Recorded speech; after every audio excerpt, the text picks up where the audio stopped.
Hi, my name is Melissa Swinson, and for this mini lecture, I want to talk to you about a digital learning game by the name of Kahoot that I use in my classroom, give you an overview of it, and encourage you to give it a try in your classrooms.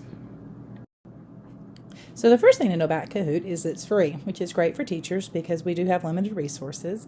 You can purchase more of the program through Kahoot to where it opens different games and things, but honestly there's thousands of resources through Kahoot that are free and you can create your own, so no need to purchase unless you absolutely wanted to. I use it in my classroom just for quick checks, formative assessments, and I also allow my children to create their own games, but we'll talk more about that later. So let's focus first on those quick checks or formative assessments and what that can look like in the classroom. You're going to use this in the middle of the lesson, throwing 3 or 4 questions out there. What I really like about this from a student standpoint is when the student logs on, they're able to choose their own screen names, or they can have computer-generated names. So from a student standpoint, it's completely anonymous, while as the teacher, you have all the information of who's who on your screen and how your students are doing. Let's look at what it looks like from a student and teacher's perspective now. So let's focus on the formative assessment part of this, the quick checks really quick. Throw 3 or 4 questions out there in the middle of the lesson. The left-hand side of the screen is what your students are going to see.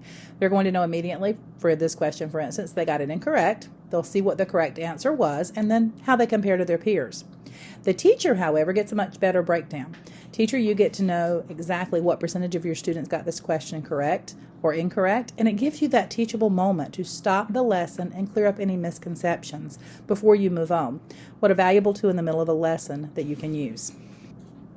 Another really great way to use Kahoot in the classroom is to empower your students.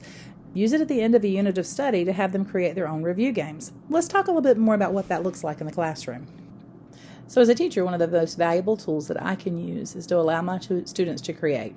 This helps them develop a much higher level of understanding, and it allows me to see what they truly know.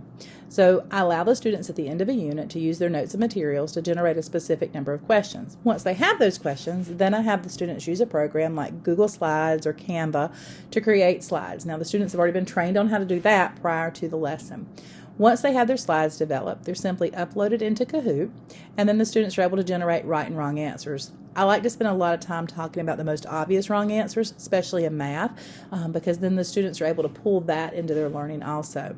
Once they've done that, then the students can divide up into groups of 3 or 4, and over a day or 2, play their games together to use that for review. Not only does this allow the children a wonderful chance to review, but it allows the teacher to truly see what your students know.